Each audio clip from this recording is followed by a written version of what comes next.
या बातमीचे प्रायोजक आहेत हॉटेल बडे मियां. विचार केला पाहिजे. तो एक पर्याय होता, आमच्यासमोरही होता.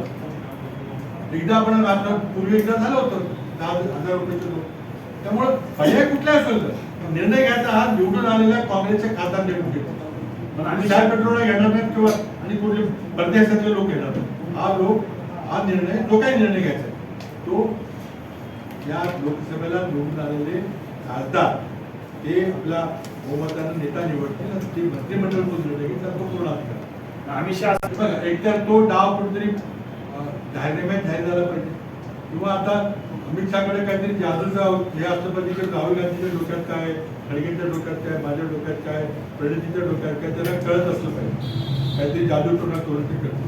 आमच्या जाहीरनाम्यात मंगळसूत्राचं काय केलं, खाजगी संपत्तीचं दागिन्याचं ऑडिट करून म्हणून म्हटलेलं आहे. कुठं म्हटलं दाखवलं.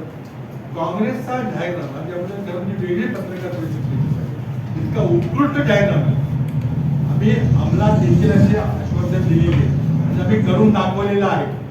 जो लाभ नाही, कर्नाटक राज्यात तुम्ही रोज जाता येतात. कर्नाटक राज्यामध्ये 5 गॅरंटी म्हणजे दिल्या, त्या 5 पूर्ण दिल्यात का नाही तुम्ही मला सांगा. कारण आम्ही तर जाहीरनाम्यामध्ये आश्वासन दिलेलं आहे. आता मोदींनी कदाचित अमित शहाने वाचता नसेल किंवा वाचून घ्यावा कोणाकडे, त्यांना कुठलं आम्ही आश्वासन दिलंय दागिन्यांचं ऑडिट करणार, मंगळसूत्र घेणार. मोठे किती बोलत आहे. तो मुंबई पोलिसांनी काय करावं त्यांचा अधिकार आहे, पण ईडीने दिलेलं आहे. बाबा प्रकाश आंबेडकर पृथ्वीराज चव्हाणांचा टेटस का पक्षातला असं केलं. बघा, प्रकाश आंबेडकर एका राष्ट्रीय पक्षाचे फार मोठे नेते आहेत. ते 1-2दा खासदार झाले होते. त्याच्या मी आता काय बोलणार, फार छोटा माणूस आहे. प्रकाश आंबेडकरांनी आता सांगलीला काय झालं किंवा सगळ्यांना माहिती. कारवाई करायचा संपूर्ण अधिकार आमच्या राज्याचा प्रभावी राज्याध्यक्ष असतो. त्यांना कुणाला विचारायची गरज नसते, दिल्लीला वगैरे. तर पूर्ण अधिकार नाना पटोले. उद्या मी नाना पटोले आणि बाळासाहेब थोरात सांगलीला जाहीर सभा करता चालू. साहेब, प्रकाश आंबेडकरांनी मागच्या वेळेस एमआयएम सोबत आघाडी केली होती. विधानसभेमध्ये त्यांनी जागांची अवास्तव मागणी केली म्हणून युती तुटली. इंडिया आघाडी सोबत चर्चा झाल्या, परत जागांचा विषय पुढे आला, पुन्हा त्यांची ती चर्चा सगळ्या संपलेल्या आहे. प्रकाश आंबेडकरांचं नेमकं चाललंय काय आणि ते अवास्तव मागण्यात असं वाटतं का? तुम्ही त्याला विचारलं पाहिजे, मला तुम्ही कसं विचारलं. आपण चर्चेमध्ये होतात. एवढं सांगू शकतो की माझ्या माहितीप्रमाणे काही वाटाघाटीमध्ये नव्हतो. वाटाघाटी तर विधान समिती काँग्रेस पक्षाची होती, राज्यात होती, दिल्लीत होती. माझ्या माहितीप्रमाणे छोटा माणूस आहे, त्यांना 5 जागा देऊ केल्या अकोल्यासह. त्यामुळं माझी खात्री आहे, छाती ठोकून सांगतो, एवढं मला महाराष्ट्र माहिती आहे. अकोल्यामध्ये प्रकाश आंबेडकर निवडून आले असते आणि 4 इतर त्याचे सहकारी खासदार झाले होते, पण त्यांना आपल्या शेजारी असे इतर माणसं आपल्या बरोबरीने बसावं असं वाटतं का त्यांना माहिती. त्यांनी ती स्वीकारली. त्यांना जे काही त्यांनी केलंय त्यामुळे ज्याची मदत होती त्याची मदत करायची होती. काय काय गोष्ट ते किती गोष्ट.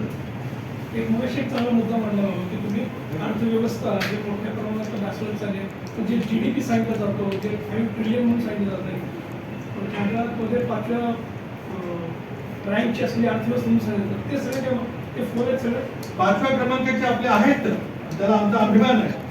ते काय कोणी 10 वर्षात नाही केलेलं कोणी. हे देशातल्या शेतकरी, कामगार, मजूर, युवक शासनाने केलेलं आहे.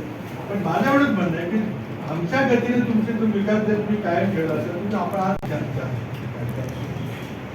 2017 गुजरात विधानसभा 150 आएंगे आल्या 99, छत्तीसगढ़ 50 आएंगे आल्या 15, मध्य प्रदेश 2018 200 पार आल्या 100, 19 हरियाणा 75 पार 35 आले, दिल्लीमध्ये 45 पार आल्या 8, तामिळनाडूमध्ये 118 आल्या 4. किती सांगू तुम्हाला. बंगालमध्ये 200 पार आल्या 77. त्यामुळे 400 पार काय मला आश्चर्य वाटतं की 500 पार करायचं. त्याला काय नाराज झाला काही पैसे लागतात. मताच्या टक्केवारीवर निवडणूक विश्लेषकांचं म्हणणं असं आहे की सत्ताधारी पक्षाकरता ते हानिकारक. वैयक्तिक काय टीका केली तर उत्तर देणार नाही. मुद्दे धोरणं आहेत ना, मुद्दे आहेत. विकासाबद्दल बोला, काही बोलू शकले नाही, पण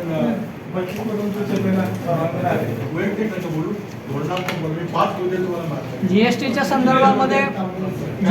संदर्भामध्ये तुम्ही बोललं की घाई गडबडीने निर्णय झाला, राज्यात म्हणजे देशातल्या छोट्या व्यापाऱ्यांचं नुकसान झालं, त्याच्या संदर्भात काय आम्ही जर आता जाहीरनाम्यात सांगितलं की GST 2.0 GST मध्ये ज्या गोष्टी आहेत त्यांनी जाहीरनाम्यात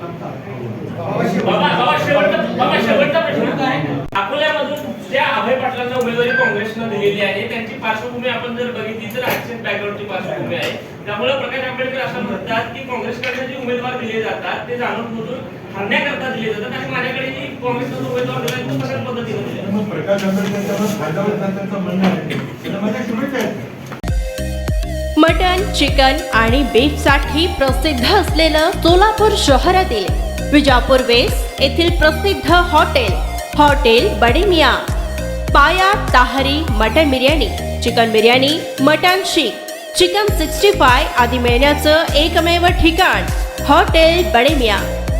मटनमध्ये beef mutton rice, beef cheese अंगुरी, बडे मियां स्पेशल मटन अंगारा, मटन कढी, खिमा मसाला.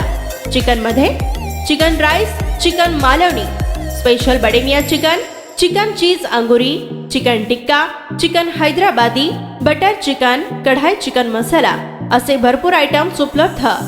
मटन बिर्याणी, चिकन बिर्याणी, बीफचे स्पेशल डिश सुद्धा जेवणासाठी उपलब्ध. खास हॉटेलमध्ये जेवणाची सोय आणि पार्सलची सोयही उपलब्ध. स्वस्त आणि मस्त जेवण मिळण्याचं विजापूर वेस्ट येथील एकमेव ठिकाण हॉटेल बडे मियां. आमचा पत्ता हॉटेल बडे मियां, विजापूर वेस्ट, सोलापूर.